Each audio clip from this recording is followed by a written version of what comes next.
Aníbal Pinto Garmendia was a Chilean political figure. He served as the president of Chile between 1876 and 1881. Early life. He was born in Santiago de Chile, the son of former Chilean President General Francisco Antonio Pinto and of Luisa Garmendia Alderalde. He completed his studies at the Colegio Argentino de Santiago and the Instituto Nacional. At the age of 20, he joined the Foreign Service, and was posted as Undersecretary to the Chilean legation to the Holy See. He returned to Chile 2 years later, in 1850.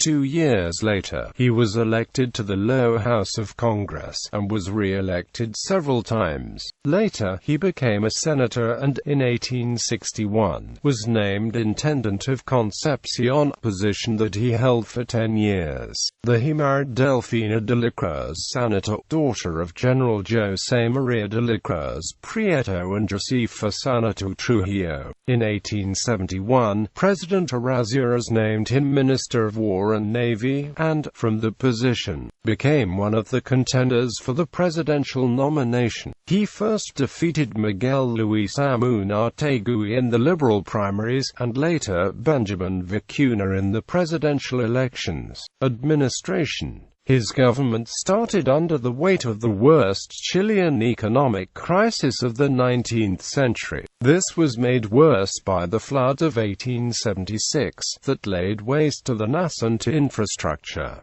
An earthquake on May 9, 1877, completed the destruction. At this juncture, he declared the non-convertibility of the currency, a measure that prevented a run on the banks and saved the public credit, but caused him the enmity of the opposition. Nonetheless, the principal crisis of his administration was the outbreak of the War of the Pacific with Peru and Bolivia. He managed to successfully face the first onslaught, at the same time, achieving the all-important Argentinian neutrality. On July 23, 1881, he signed a treaty with Argentina recognizing Argentine sovereignty on eastern Patagonia and eastern Tierra del Fuego, but keeping the Strait of Magellan and western Tierra del Fuego under Chilean control. He also managed to obtain the capture of Antofagasta and Tarapacá and used these territories as new sources of revenue to finance the rest of the war. Later life. After his retirement from politics, a debt that he had personally guaranteed forced him to sell all his property, having to move to a very modest house near Victoria Square in Valparaiso. Though he was offered the position of senator at different embassies in Europe, he decided to make do working as a translator for the railroad companies.